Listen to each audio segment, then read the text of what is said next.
voy a hacer lo mismo. Aquí, introducción, oposiciones, núcleos, eso.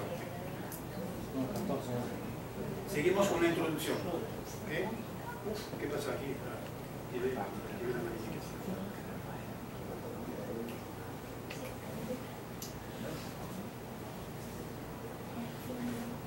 Aquí encuentran el núcleo duro de la metodología audiolingual, audio-oral norteamericana, ya lo presenté anteriormente, ¿no? ¿Qué pasa cuando observamos este núcleo duro metodológico? Es que corresponde exactamente a las potencialidades de la tecnología de la época, que es el grabador. ¿Qué es un grabador? Es una mecánica de imitación repetitiva de los modelos de lengua. Se graba una frase y con el grabador se puede repetir indefinidamente el mismo modelo. ¿Okay? La pregunta mía es, el origen fue el ejercicio estructural el que dio la idea de acudir al grabador en los laboratorios de lengua, o fue el grabador el que dio la idea del ejercicio estructural?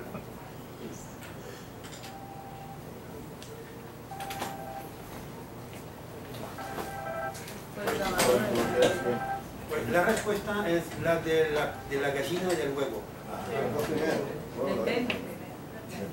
No. Es lógica recursiva, no depende. Es lógica recursiva. El huevo dio la gallina y la gallina dio el huevo. El grabador dio el ejercicio estructural y el ejercicio estructural dio el grabador. O sea que fue una conjunción histórica. Una conjunción histórica de dos elementos. Históricamente se encontraron ahí al mismo tiempo y empataron, ¿no? La tecnología se encontró con la orientación metodológica. Detrás de la orientación metodológica, detrás del ejercicio estructural, estaba también el behaviorismo. Por eso los modelos que se repetían, overlearning, y estaba la lingüística distributiva, con componentes, la lingüística de los componentes mínimos, ¿no? Distribucionalismo, ¿les suena? O si no, Internet, esta noche, no dormí tampoco la próxima noche, en Internet, distribucionalismo, ¿no? Y encontrarán aquí allá la definición de fue el distribucionalismo el que dio la idea de trabajar en el eje sintagmático o en el eje paradigmático. Y eso pues lo encontramos también en los ejercicios estructurales, ¿no? Ahora,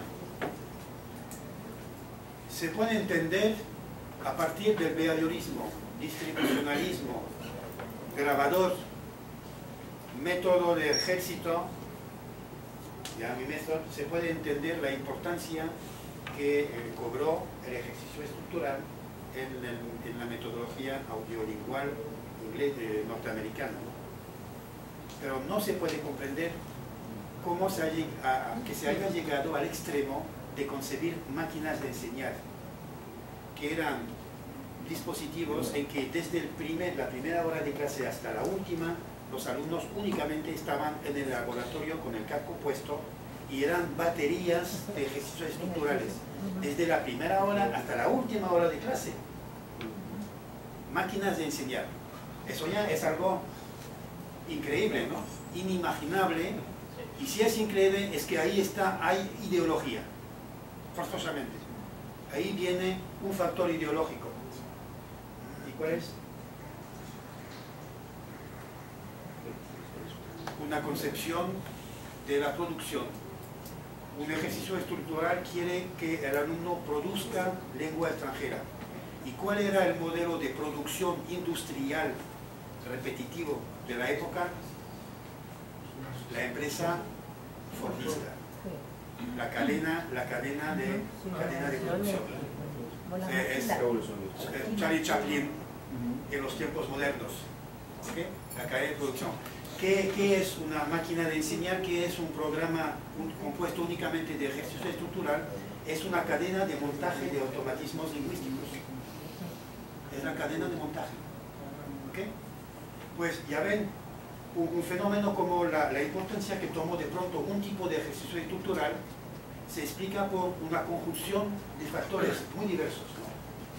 Distribucionalismo, behaviorismo, método de ejército, necesidad, objetivos de la formación y el modelo fordista de producción.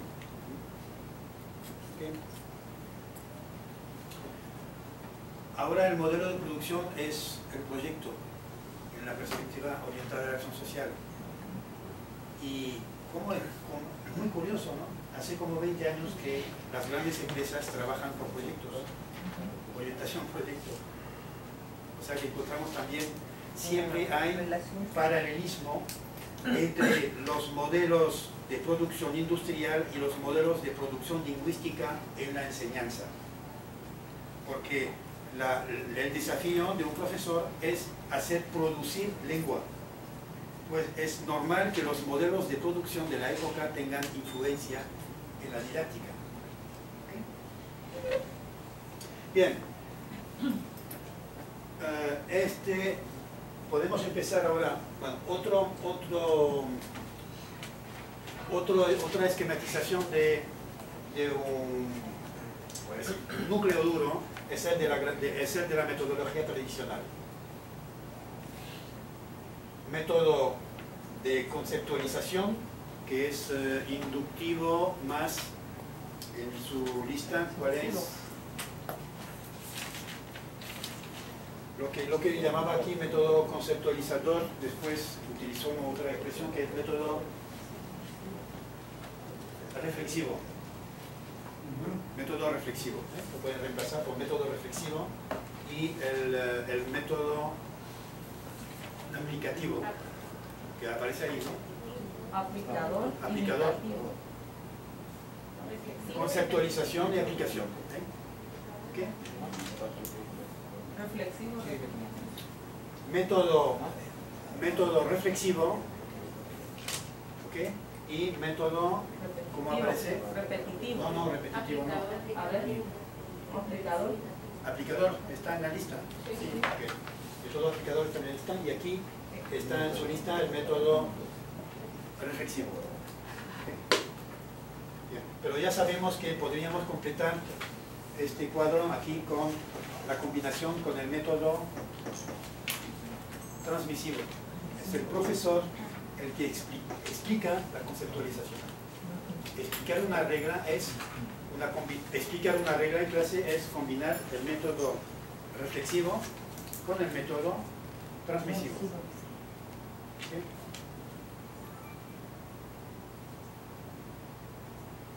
Bien. La metodología que viene después, ya lo hemos visto con las entradas y la concepción de la unidad didáctica. Después del método tradicional viene el método directo, después de la metodología tradicional, perdón, viene la metodología directa, finales del siglo XIX, en toda Europa y seguro que también aquí.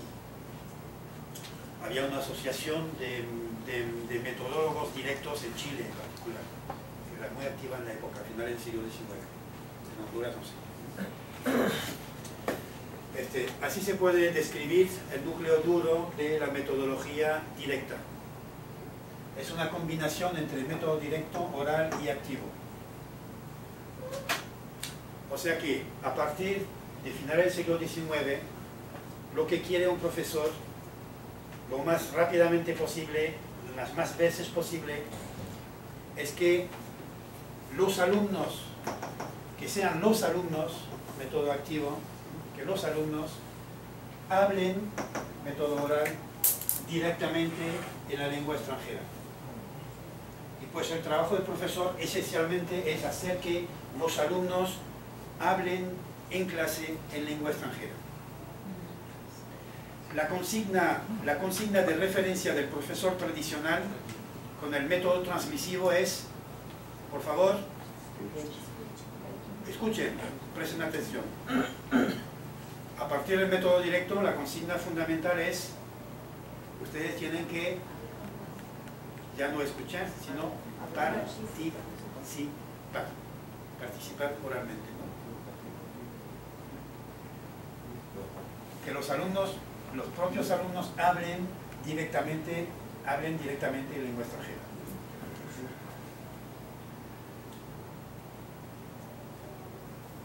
Bien, este núcleo duro ha perdurado hasta hoy, ¿no? Todavía es uno de los núcleos duros. Es realmente en ese momento cuando empieza la pedagogía moderna, con los métodos activos, método oral también, ya comprenderán que ha cambiado el objetivo. Ya no se trata únicamente de leer los textos de la antigüedad, los textos de los grandes autores, Cervantes, Dante, Shakespeare, etc., sino que se trata de formar a los alumnos a un objetivo práctico que es la práctica oral de la vida cotidiana, ¿no? Bien,